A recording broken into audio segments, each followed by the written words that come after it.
રાજકોટમાં મનપાના ફૂડ વિભાગનો સપાટો 6 દિવસમાં 400થી વધુ ખાણીપીણીના એકમોમાં દરોડા પાડ્યા। 2900 કિલો અખાદ્ય જથ્થાનો સ્થળ પર જ નાશ કરવામાં આવ્યો છે। વેપારીઓને 3 લાખથી વધુનો દંડ ફટકારાયો છે। નિયમો ન જાળવતી 131 પેઢીઓને નોટિસ પણ ફટકારવામાં આવી છે।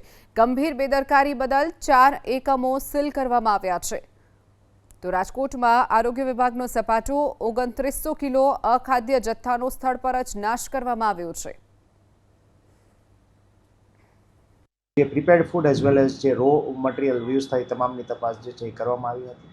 એમાં જોવા જઈએ 481 પેઢીમાં ક્યાંક ને ક્યાંક વત્તા ઓછા પ્રમાણમાં જોવા જઈએ તો મોટી રેસ્ટોરન્ટ, ફૂડ હોકર્સ ઝોન ઉપરાંત જોવા જઈએ તો મોટી હોટલ્સના કિચન્સ પણ આપણે ઇન્વોલ્વ કરેલા હતા। આમાં રેસ્ટોરન્ટ નાની મોટી અને ઉપરાંત જે છે મલ્ટીનેશનલ કંપનીઝ ધરાવતા પિઝા પાર્લર્સનો પણ સમાવેશ થાય છે। જોવા જઈએ તો કુલ 2909 કિલો જેટલો જથ્થો જે છે અખાદ્ય હાલતમાં અથવા બિનહાઇજેનિક કન્ડિશનમાં મળેલો હતો, તો તેનો નિકાલ જે છે સ્થળ ઉપર કરવામાં આવ્યો છે। અને આ અનુસંધાને સોલિડ વેસ્ટની અમારી જે ટીપરવાન દ્વારા આનો નિકાલ કરીને વહીવટી ચાર્જ સ્વરૂપે જોવા જઈએ તો 3,18,000 રૂપિયાનો દંડ જે છે એ વહીવટી ચાર્જ સ્વરૂપે વસૂલવામાં આવેલો